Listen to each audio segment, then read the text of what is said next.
વાવ-થરાદ વિસ્તારમાં વિદ્યાર્થીઓને ઉચ્ચ શિક્ષણ અને સ્પર્ધાત્મક પરીક્ષાઓ અંગે યોગ્ય માર્ગદર્શન મળે તે હેતુસર જિલ્લા વહીવટી તંત્ર અને જિલ્લા શિક્ષણ અધિકારીની કચેરીના સંયુક્ત ઉપક્રમે માર્ગદર્શન સેમિનારનું આયોજન કરવામાં આવ્યું હતું.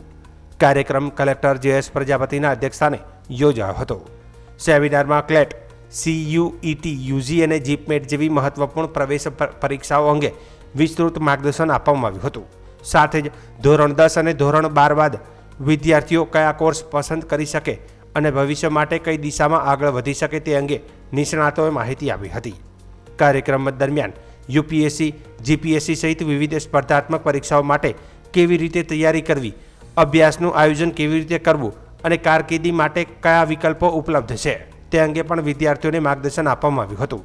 આ માર્ગદર્શન સેમિનારમાં 200થી વધુ વિદ્યાર્થીઓ ઉત્સાહભેર ભાગ લીધો હતો. વાવ, સુઈગામ અને ધણધર તાલુકાના વિદ્યાર્થીઓ સાથે વાલીઓ પણ મોટી સંખ્યામાં ઉપસ્થિત રહ્યા હતા. કાર્યક્રમમાં કલેક્ટર જે.એસ. પ્રજાપતિ, શંકરભાઈ દેસાઈ, જિલ્લા શિક્ષણ નિરીક્ષક વાવ-થરાદ, model school વાવના Acharya Bababhai Desai, model સ્કૂલના શિક્ષક મિત્રો તેમજ ગ્રામજનો હાજર રહ્યા હતા.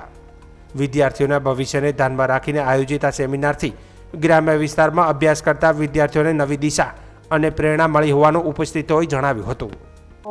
કલેક્ટર સાહેબનો મુખ્ય હેતુ એવો છે કે દરેક તાલુકામાં આપણા વાવ-થરાદ જિલ્લાના દરેક SBS કક્ષાએ એક સેમિનાર રાખેલો છે, જેની અંદર ક્લેટ, CUGT, જીપનેટ, UPSC, GPSC તમામ સ્પર્ધાત્મક પરીક્ષાઓ માટે આપણા વાવ-થરાદ જિલ્લાના બાળકો ખૂબ સારું પ્રદર્શન કરે, એની માહિતી પ્રાપ્ત કરી અને જીવનમાં સફળ હાંસલ કરે એટલા માટે આપણે દરેક તાલુકા દીઠ એક સેમિનારનું આયોજન કરેલું છે, જેમાં તમામ વિદ્યાર્થીઓને બધા જ પ્રકારની સ્પર્ધાત્મક પરીક્ષાઓ માટેની માહિતી આપવામાં આવે છે.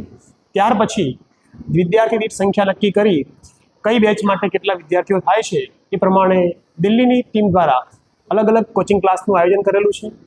જો ભવિષ્યમાં સારામાં સારી સંખ્યા થાય તો આપણે ફિઝિકલી અહીંયા દરેક સ્થળ તાલુકા કક્ષાએ પણ ક્લાસીસ ચાલુ કરવાનું વિચારી રહ્યા છીએ અને દરેક વિદ્યાર્થીઓ ખૂબ સારું વાવ-થરાદ જિલ્લાનું નામ રોશન કરે એવા હેતુ માટે કલેક્ટર સાહેબ ખૂબ ચિંતિત છે અને દરેક પરીક્ષાઓમાં આ વિદ્યાર્થીઓ સફળતા હાંસલ કરે એ હેતુ માટે આપણે આજે તમામ 8 તાલુકાના વિદ્યાર્થીઓ સાથે વિવિધ પરીક્ષાઓના સેમિનાર કરેલા છે. શંકરભાઈ દેસાઈ, EI, વાવ-થરાદ. આજે વાવ મોડેલ સ્કૂલ ખાતે માનનીય કલેક્ટર સાહેબ શ્રીના હસ્તે બાળકોનો કારકિર્દી સેમિનાર, UPSC, GPSCની તૈયારીઓ તથા IIM, IITA, NID જેવી સંસ્થાઓમાં એડમિશન માટેની જે પ્રક્રિયાઓ છે એ માટેનો એક સેમિનાર આયોજન કરવામાં આવ્યું. આ સેમિનાર કલેક્ટર સાહેબશ્રીના હસ્તે ખુલ્લો મૂકવામાં આવ્યો. સાહેબશ્રીએ બાળકોને સરસ સુંદર મજાની માહિતી આપી, જેની અંદર ધોરણ 10, ધોરણ 12 અને કોલેજ પછી શું અને કેવી રીતે પોતાના જીવનની પ્રગતિ અને સારી પ્રશાસનિક સેવાઓ, સામાજિક સેવાઓમાં કઈ રીતે પ્રક્રિયા નોકરીની અને ઉજ્જવળ ભવિષ્યની જે તકો એના વિશેની ચર્ચા કરવામાં આવી. સાહેબે ખૂબ જ સુંદર પોતાના અનુભવો અને બાળકોને પોતાના જે છે ક્ષેત્ર એની અંદર ખૂબ આગળ વધે એ માટે પ્રોત્સાહિત કર્યા.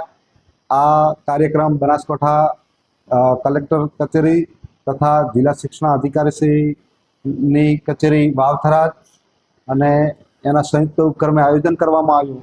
એમાં 3 નોડલ ઓફિસર શ્રી ધણધર તાલુકામાં પ્રકાશભાઈ જોશી સાહેબ, વાવ તાલુકાની અંદર નરેન્દ્રભાઈ ખરાડી સાહેબ અને સોઈગામ તાલુકાના નોડલ ઓફિસર શ્રી ગણપતલાલ ગાડિયા સાહેબ અને અમારી કચેરીના EI શંકરભાઈ સાહેબ શ્રી અને મોડેલ સ્કૂલ પરિવાર વતી ખૂબ સુંદર મજાનું આયોજન કરવામાં આવ્યું. સાથે માર્કેટયાર્ડ વાવના ચેરમેન શ્રી નાગજીભાઈ ચૌધરી સાહેબ એ માર્કેટયાર્ડ વતી આ બાળકોને સુંદર મજાનું ભોજનના દાતા બન્યા એ બદલ સમગ્ર કાર્યક્રમ વતી એમનો પણ અમે આભાર વ્યક્ત કરીએ છીએ. અને વેકેશનની અંદર સાહેબશ્રીની સૂચના મુજબ એક સુંદર મજાની લાઇબ્રેરીનું આયોજન કરવાનું, નિર્માણ કરવાનું તથા જે કોચિંગ ક્લાસ માટે ની વ્યવસ્થા કરવાની સાહેબે ખાતરી આપી છે અને ટૂંક સમયમાં વાવ તાલુકાને એક સુંદર મજાની લાઇબ્રેરી મળશે. જય. કેટલા બાળકો હાજર? 200 બાળકો અંદાજિત આજે હાજર છે, જે વાવ, ધણીધર અને સુઈગામ તાલુકાના નામાંકિત 75% ઉપર વિદ્યાર્થીઓ છે એવા બાળકોને આજે સેમિનારમાં બોલાવ્યું. આપનું નામ? મારું નામ બબાભાઈ સિરબારી, આચાર્ય વર્ગ 2 મોડેલ સ્કૂલ વાવ.